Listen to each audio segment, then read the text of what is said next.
గొలిపాటి గోపీచంద్ గారిని మాట్లాడవలసి.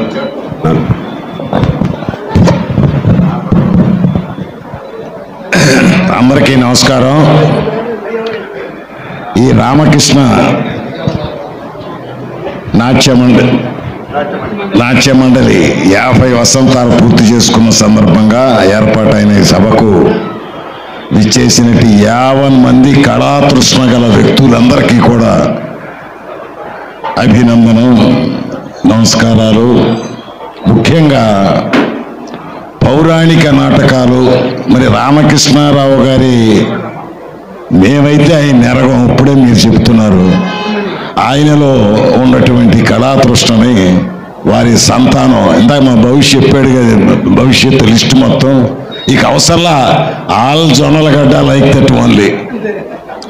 నాకు తెలిసినంత వరకు ఇందాక ఇంకో ముక్క కూడా అన్నాడు, అమెరికాలో వాళ్ళ అబ్బాయి అక్కడికి వెళ్ళి అది సంపాదించింది కూడా దీనికి అసలు ఖర్చుతో సంబంధం లేదు ఆయనకి.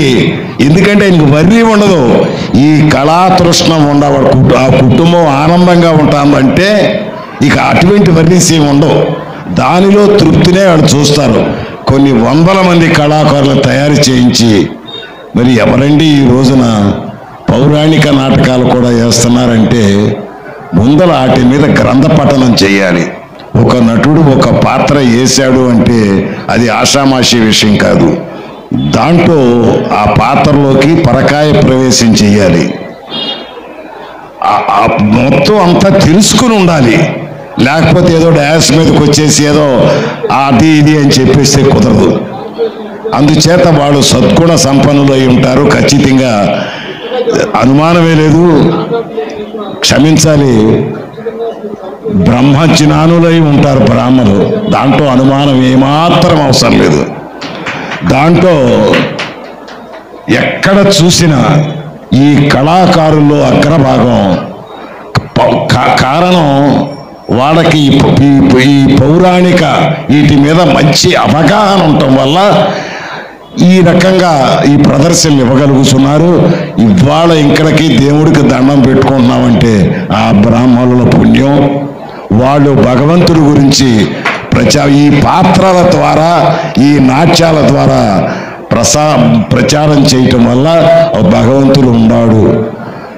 నాకు తెలిసి ఈ సందర్భంగా ఉత్తమ కళాకారుడు మనందరికీ సుపరిచితుడు ఎవరో నందమూరి తారక రామారావు గారు. ఏయని పాత్ర లేదు. మరి ధూళిపాళ శ్రీరామచంద్రమూర్తి, ఆయన వేరే పాత్రలు వేసేవాడు. ఎక్కడ కనిపెట్టాడో కానీ పూర్వం లింగమూర్తి సిఎస్ఆర్ వేసేవాడు శకుని పాత్ర, బ్రహ్మాండంగా రాణించాడు ధూళిపాళ. ఇక తర్వాత శకుని పాత్ర వేయాలంటే ధూళిపాళే. మరి అటువంటిది గుర్తించడం కూడా కళాకారులు అదొక గొప్పతనం. ఈ మధ్య చివరి రోజుల్లో అయినా విశ్వామిత్ర, దాని తర్వాత సామ్రాట్ అశోకు పిల్లలు, రామారావు గారి పిల్లలు గొడవ చేస్తున్నారు.